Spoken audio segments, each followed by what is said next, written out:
A ver, ¿cómo es posible que una comunidad a la vez venere e ignore a su propio creador? Pues de eso va el análisis de hoy. Vamos a desgranar una crítica muy aguda a la lógica interna de la comunidad Bitcoin. Una crítica que viene del artículo La ilusión bifurcada. El artículo va directo al meollo del asunto, al corazón del debate sobre qué es Bitcoin hoy en día. Y lo hace con una pregunta que es, fundamental. ¿Quién es Satoshi Nakamoto? ¿Es una figura ya irrelevante? ¿Alguien que fue superado por su propia creación? ¿O es, por el contrario, una especie de profeta cuyas palabras son ley? Y aquí es donde la cosa se pone interesante. Vemos la contradicción en estado puro. Por un lado, oímos eso de que el código es ley, que el creador ya no importa, que el sistema es autónomo. Pero ¿qué pasa? Que al mismo tiempo se agarran a sus escritos como si fueran, no sé, las sagradas escrituras, para justificar decisiones clave. El autor lo deja claro. Es una dualidad que sencillamente no se sostiene. Vale, para que podamos entender bien este rompecabezas, vamos a seguir el mismo camino que nos marca el artículo. Primero vamos a ver en qué consiste esa ilusión bifurcada. Después exploraremos los dos caminos, las dos opciones opuestas que plantea. Y para terminar, veremos si hay alguna forma de superar este dilema. Venga, vamos a empezar por el principio, por el núcleo de todo este asunto. Vamos a hablar de ese dilema que, según el autor, tiene completamente atrapado el discurso actual sobre Bitcoin.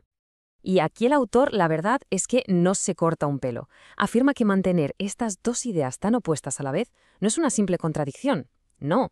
Lo llama una postura intelectualmente esquizofrénica. Palabras mayores. Una postura que, según él, se desmorona en cuanto la analizas con un poco de lógica. Muy bien, pues vamos a meternos en el primer camino de esta bifurcación. Vamos a hacer un ejercicio. Imaginemos por un momento que el diseño original de Satoshi era perfecto, que era correcto y coherente. Si eso fuera así, ¿qué significaría para el Bitcoin que conocemos hoy? Pues aquí viene lo fuerte. Porque si partimos de la base de que la visión original de Satoshi era la buena, la correcta, las implicaciones para la narrativa actual de BTC son, y cito al artículo, simplemente devastadoras. Y fijaos en esto, porque estos son los pilares, la base de la arquitectura que Satoshi describió. No estamos hablando de detallitos sin importancia, ¿eh? Hablamos de conceptos clave: escalabilidad masiva, micropagos, comunicación directa entre nodos. Principios que, y aquí está el kit de la cuestión, el autor dice que son totalmente incompatibles con el modelo que tiene BTC hoy en día. El contraste es que es brutal, de verdad. Pensemos, por un lado, la idea original de Satoshi. Imaginaos una autopista gigante, súper rápida, para un montón de transacciones baratísimas, casi instantáneas. Y por otro lado, la realidad de BTC que describe el autor, una red que se atasca, que es lenta y que es cara. El día y la noche, vamos. Así que la conclusión de este primer camino es bastante clara, ¿no? Si partimos de que el diseño de Satoshi era el bueno, entonces el sistema que tenemos ahora no es una evolución. Es más, según el autor, es un repudio total. Una traición en toda regla a los principios con los que nació. Vale, pero ¿y si le damos la vuelta a la tortilla? Vamos a explorar el otro lado. ¿Qué pasa si Satoshi simplemente se equivocó? ¿Y si su diseño original ya venía con fallos de fábrica, por así decirlo? Y esto nos lleva de cabeza a la segunda gran contradicción que señala el autor. Porque, a ver, si admitimos que la base del diseño estaba mal, que era defectuosa, ¿qué sentido tiene entonces agarrarse a trocitos de ese diseño? Es como querer construir un templo sobre unas ruinas. Claro, aquí es donde el autor habla de lo que él llama una herejía selectiva. Es un concepto interesante. Básicamente consiste en coger el diseño de Satoshi y hacer una selección a la carta. Esto me lo quedo, esto lo tiro. Se descartan partes enteras como la escalabilidad porque estaban mal. Pero ojo, otras cosas como la política monetaria o el famoso límite de los 21 millones, eso es sagrado, intocable, como si fuera un dogma de fe. Y de nuevo el artículo es que es tajante con esto. Dice que eso no es ingeniería, que no es una mejora técnica. Es otra cosa. Lo llama liturgia, una especie de edición doctrinal, como si se cogiera el texto original y se reescribiera para que encaje con la historia que se quiere contar ahora. Entonces, ¿cómo encaja todo esto? ¿Cuál es el pegamento que une estas contradicciones? Vamos a ver la tesis central del autor sobre la ideología que, según él, define a BTC. Pues, según el autor, para que todo este castillo de naipes no se caiga, la narrativa de BTC se basa en una lógica de dos pasos.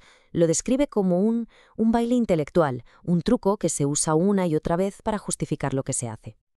Y aquí la tenemos, la secuencia completa. Es la maniobra teológica de la que habla el autor. Y es muy simple. Primero, se dice Satoshi no importa, y eso sirve de excusa para cambiar el protocolo o desviarse del white paper. Pero luego, zas, se saca la carta de Satoshi demuestra que tenemos razón, para defender a capa y espada la escasez, el halving y el límite de monedas. Se usa su autoridad solo cuando conviene.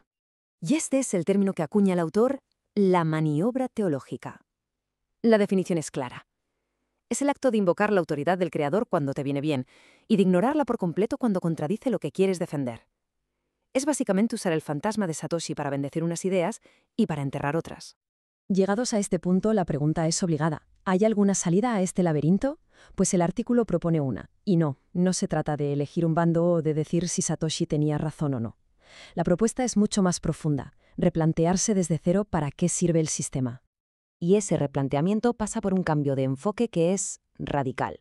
Se trata de pasar de la mitología a la utilidad. El argumento es que Bitcoin no se diseñó para ser venerado, para ser un objeto de culto. Se diseñó para funcionar, para ser una herramienta. La idea es simple: menos adoración y más utilización. Y para ello, la fuente nos propone volver a lo esencial, a 4 principios básicos que son el ADN del sistema.